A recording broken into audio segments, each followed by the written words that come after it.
శ్రీ గురుభ్యో నమః. జై శ్రీమన్నారాయణ అండి. Welcome to my channel. ఈరోజు మనం 4వ స్థానం గురించి తెలుసుకుందాం. 4వ స్థానం ఏం చూపిస్తుంది, 4వ స్థానంలో మనం ఏం చూసుకోవచ్చు అనేటువంటి విషయాన్ని మనం తెలుసుకుందాం. 4వ స్థానం అంటే తల్లి జాతకం లేనట్టయితే పుత్రుని జాతకం తీసుకొని 4వ స్థానం తల్లిదవుతుంది కాబట్టి తల్లి జాతకాన్ని పరిశీలన చేయవచ్చును. 4వ స్థానం ప్రాథమిక విద్య గురించి కూడా చూడాలి అని అనుకుంటే 4వ స్థానాన్ని చూస్తే ప్రాథమిక విద్య ఏర్పడుతుంది. విద్య ద్వారా అభివృద్ధి, బుద్ధి, బలం ఉంటుందా, విద్య చదువుతాడా చదవడా, విద్య వల్ల వీరికి ఏదైనా ఉపయోగం ఉంటుందా అనేటువంటిది తెలుసుకోవచ్చును. పిత్రార్జితము సంక్రమించిన సంపద, తండ్రి వల్ల వచ్చేటువంటి సంపద వస్తుందా రాదా అనేటువంటి ఆలోచన కూడా ఈ 4వ స్థానంలో తెలుసుకోవచ్చును. భూ సంబంధం, భూమి గురించి కూడా మనం తెలుసుకోవచ్చును. గృహ సంపద కూడా, ఇల్లు ఉంటుందా ఉండదా అనేటువంటిది కూడా తెలుసుకోవచ్చును. లంకె బిందెలు దొరుకుతాయా దొరకయా, ఉంటాయా ఉండయా అనేది కూడా తెలుసుకోవచ్చును. గృహ జీవితం ఎట్లా ఉంటుంది, కుటుంబం ఎలా ఉంటుంది అనేటువంటిది తెలుసుకోవచ్చును. వంశపారపర్యంగా సంక్రమించినటువంటి ప్రవృత్తులు అంటే వంశపారపర్యమైనటువంటి వృత్తులు చేస్తారా లేక వేరే వృత్తులు చేస్తారా అనేటువంటిది కూడా తెలుసుకోవచ్చును. జీవితంలో ఉత్తరార్ధము మనశ్శాంతి ఉంటుందా ఉండదా, వాహనం కొంటామా కొనమా, తోటలు ఉంటాయా ఉండయా, ఆరామము, గనులు ఉంటాయా ఉండయా అనేటువంటిది ఈ చతుర్థ స్థానం నుంచి మనం తెలుసుకోవచ్చును. అలాగే ఈ చతుర్థ స్థానాధిపతి ఏ స్థానంలో ఉంటే ఎలాంటి ఫలితాలు కలుగుతాయో కూడా మనం తెలుసుకుందాం.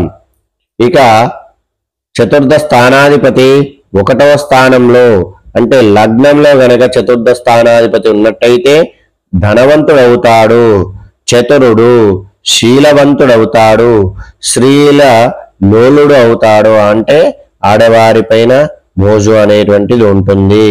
అలాగే ఆడవారైతే మగవారి పైన ఆలోచన కలిగి ఉంటారు. శీలవంతుడవుతాడు, అలాగే ధనవంతుడవుతాడు. చతుర్థ స్థానాధిపతి 2వ స్థానంలో ఉన్నట్టయితే సాహసి అని చెప్పుకోవచ్చును. భోగి, సుఖము, సంపదలుండును. బహుకుటుంబీకుడు అంటే ఎక్కువ సంబంధాలు కలిగి ఉంటాడు. మాయావి అగును అంటే మాయ మాటలు చెప్పేటువంటి వాడుగా ఉంటూ ఉంటాడు. అభిమాని, అందరినీ కూడా అభిమానం చేస్తూ ఉంటాడు. వీడు అందరినీ అభిమానిగా ఉంటూ ఉంటాడు.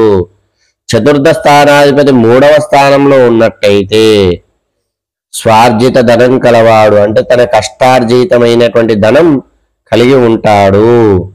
ఉదారుడు, మంచి మనస్సు కలిగినటువంటి వాడు. దాత దేనికైనా మనం చేయాల్సి వస్తే చేస్తూ ఉంటాడు. సేవకులుగా ఉంటారు. ఏ పనికైనా కానీ నేను ఇది చేస్తానా అనేటువంటి తత్వం చేస్తూ పెడతాడు. కుటుంబము, గుణవంతుడవుతూ ఉంటాడు. మంచి గుణం కలిగినటువంటి వాడు. పరాక్రమవంతుడు అంటే వాళ్ళ సొమ్ము మీద ఆశ పడకుంటూ ఉంటాడు. ఇక చతుర్థ స్థానాధిపతి చతుర్థంలో ఉన్నట్టయితే చతుర్థాధిపతి గాని లగ్నాధిపతి గాని ఉన్న శీఘ్రముగా గృహలాభం కలుగుతూ ఉంటుంది. చతుర్థ స్థానాధిపతి చతుర్థంలో ఉన్నట్టయితే గృహలాభం ఉంటుంది. ఇల్లు కొనేటువంటి అవకాశం ఉంటుంది. ఇల్లు వల్ల లాభం కలిగేటువంటి అవకాశం ఉంటుంది. చతుర్థము గురుడున్నచో ఆలస్యంగా గృహం అనేటువంటిది దక్కుతూ ఉంటుంది. చతుర్థంలో గిట్ల గురువు ఉన్నట్టయితే ఆలస్యంగా ఇల్లు కొనేటువంటి అవకాశం ఉంటూ ఉంటుంది. చతుర్థ స్థానం గురుడు పాపులతో కలిసి ఉంటే అది 6, 9, 12 స్థానములతో ఉన్న గృహంనకు అగ్ని భయం అనేటువంటిది ఉంటూ ఉంటుంది. చతుర్థాధిపతి 5వ స్థానంలో ఉంటే విద్యాయోగం ఉంటుంది. కలయిక వల్ల పరివర్తన చెందుతూ ఉంటూ ఉంటారు. 4వ అధిపతి 5వ స్థానంలో ఉంటే జాతకుడు ఉద్యోగములు చేసి ధనం సంపాదించేటువంటి అవకాశము కలిగి ఉంటాడు. చతుర్థ స్థానాధిపతి 6వ స్థానంలో ఉంటే సంబంధము ఎట్టిదైనను సుఖహీనుడవుతూ ఉంటాడు. సంబంధం ఎట్లున్నా సుఖం అనేటువంటి దక్కకుండా ఉంటూ ఉంటాడు. మాతృ విరోధి అవుతాడు, అంటే తల్లికి శత్రువుగా ఉంటాడు. 4వ స్థానాధిపతి 6వ స్థానంలో ఉంటే తల్లిని ఓర్వలేనితనంగా ఉండడము, తల్లిని దగ్గరగా ఉంచుకోకపోవడము, మాతృ విరోధి అవుతూ ఉంటాడు. ఆస్తి నష్టమునకు కారణమవుతూ ఉంటాడు. ఆస్తి నష్టపోవడానికి కారణం ఈ 4వ స్థానాధిపతి 6వ స్థానంలో ఉంటే ఆస్తి నష్టం అనేటువంటిది కలుగుతూ ఉంటుంది. దేశములు తిరుగుతూ ఉపకరించును. దేశాలు తిరుగుతూ ఉంటాడు, అక్కడ ఇక్కడ తిరుగుతూ ధనము సంపాదించుకునేటువంటి తత్వం కలిగిన వాడవుతాడు. బంధు విరోధి అవుతాడు. బంధులతో ఎవరు కూడా కలిసి ఉండేటువంటి తత్వం ఉండదు. బంధు విరోధి అనేటువంటి అవకాశం ఉంటుంది. అదే చతుర్థాధిపతి 7వ స్థానంలో ఉన్నట్టయితే చతుర్థ సప్తమాధిపతుల సంబంధము సుఖప్రాప్తికి, కలత్ర సౌఖ్యమునకు, విద్యాయోగమునకు, వాహన ప్రాప్తికి, సంతానాభివృద్ధికి దోహదపడుతూ ఉంటాడు. అంటే చతుర్థాధిపతి సప్తమంలో ఉన్నట్టయితే లేదా వీరిద్దరికీ సంబంధం ఏర్పడితే సుఖ ప్రాప్తికి, అంటే సుఖంగా ఉండేటువంటి అవకాశం ఉంటుంది. కలత్ర సౌఖ్యం ఉంటుంది. భార్యాభర్తల మధ్య అన్యోన్యమైనటువంటి దాంపత్యం కలిగి ఉంటుండు. విద్యాయోగం ఉంటుంది. వాహన ప్రాప్తి ఉంటుంది. వాహనం కొనేటువంటి శక్తి కలవాడవుతాడు. సంతాన అభివృద్ధి ఉంటుంది. సభల్లో మాట్లాడలేడు. ఎక్కడైనా కానీ సభలలో స్పీచ్ ఇవ్వండి అని చెప్పారంటే మాట్లాడలేకపోతూ ఉంటాడు. పిత్రార్జీతం వదిలిపెట్టిన వాడవుతాడు. అంటే తండ్రి సంపాదించిన దాన్ని నాకెందుకు అనుకునేటువంటి తత్వంలో ఉంటూ ఉంటాడు. ఇక చతుర్థాధిపతి 8వ స్థానంలో ఉంటే ఆస్తి నష్టమును, సుఖ లోపమునకు, అవమానాలు పొందుతోటవు. అంటే ఆస్తి నష్టము కలుగుతుంది, సుఖం అనేటువంటిది లేకపోతూ ఉంటుంది, అవమాన పాలవుతూ ఉంటారు. జరిమానాలు, ఎక్కడైనా కానీ జరిమానాలు, పోలీస్ డ్రంక్ అండ్ డ్రైవ్ లో కానీ లేదా క్షణాలలో కానీ లేదా ఇతరత్ర కారణాల వల్ల కానీ జరిమానాలు చెల్లిస్తూ ఉంటాడు. వానికి ఒకప్పుడు బంధుయోగమునకు దారి తీయును. తర్వాత బంధువుల దగ్గరికి వెళ్ళాలి అనేటువంటి ఆలోచన కలిగి ఉంటాడు.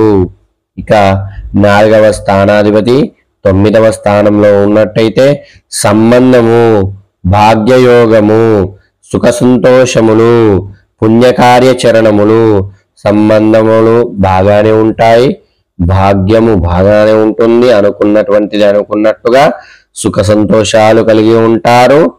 పుణ్యకార్యాలు చేస్తూ ఉంటారు. తీర్థయాత్రలు తిరుగుతూ ఉంటారు. అలాంటి దాని వల్ల ఫలితం అనేటువంటిది కలుగుతూ ఉంటుంది. ఇక 4వ స్థానాధిపతి 9వ స్థానంలో 10వ స్థానంలో ఉన్నట్టయితే కొంత యోగమును కలిగించును. కానీ కొంత యోగంగానే ఉంటాడు, అన్ని అనుకున్నట్టుగానే ఉంటాయి. కానీ 4, 9 అధిపతులు ఇచ్చునంత యోగము ఉండదు. 4వ అధిపతి 9వ అధిపతి ఇచ్చినటువంటి యోగం అనేటువంటిది ఈ 10వ స్థానంలో ఉండదు. కారణం ఏమనగా ఇరువురు కేంద్రాధిపతులే అవుతారు కాబట్టి. ఇక 4వ స్థానాధిపతి 11వ స్థానంలో ఉన్నట్టయితే విద్య ఉంటుంది, ధనం ఉంటుంది, తనకు తగినంతటువంటి ధనం ఉంటుంది, సుఖము కలిగి ఉంటాడు. కారణమగును. ఇవన్నీ కూడా కారణాలే. విద్య సరైన సమయానికి విద్య అనేటువంటిది ఉంటుంది, ధనం ఉంటుంది, సుఖయోగం ఉంటుంది.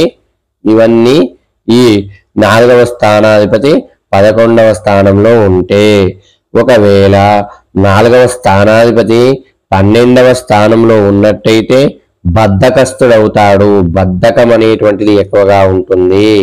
ఈ రోజు చేసేటువంటి పని రేపు చేద్దాంలే అనేటువంటి తత్వం కలిగి ఉంటారు. గృహాది ఈనుడవుతాడు. గృహం లోపల కూడా సుఖం అనేటువంటిది ఉండదు. మూర్ఖుడవుతాడు. మూర్ఖుడు. మరియు వ్యసనపరుడు అంటే మందు, పేకాట ఇలాంటి వాటికి వ్యసనపరుడు అవుతూ ఉంటాడు. ఈ చతుర్థాధిపతి 12వ స్థానంలో ఉంటే ఈ ఫలితాలు మాతృసుఖం ఉండదు, విద్యలో ఆటంకాలు ఉంటాయి, ఆస్తి నష్టం ఉంటుంది, అలాగే ఫలము అనేటువంటిది ఉండదు. 4వ స్థానాధిపతి 12వ స్థానంలో ఉంటే ఈ ఫలితాలు కలుగుతాయి. కావున ఈ స్థానంలో ఉన్నవారు ఎవరైనా కానీ ఉన్నట్టయితే దీనికి పరిహారాలు చేసుకుంటే మంచి లాభం అనేటువంటిది, మంచి పరిహారాలు అనేటువంటివి ఉంటాయి. ఇది 4వ స్థానం గురించి. మరొక స్థానంతో మీ ముందుకు వస్తాము. జై శ్రీమన్నారాయణ. నన్ను ఆదరిస్తున్న మీ అందరికి కూడా కృతజ్ఞతలండి. జై శ్రీమన్నారాయణ.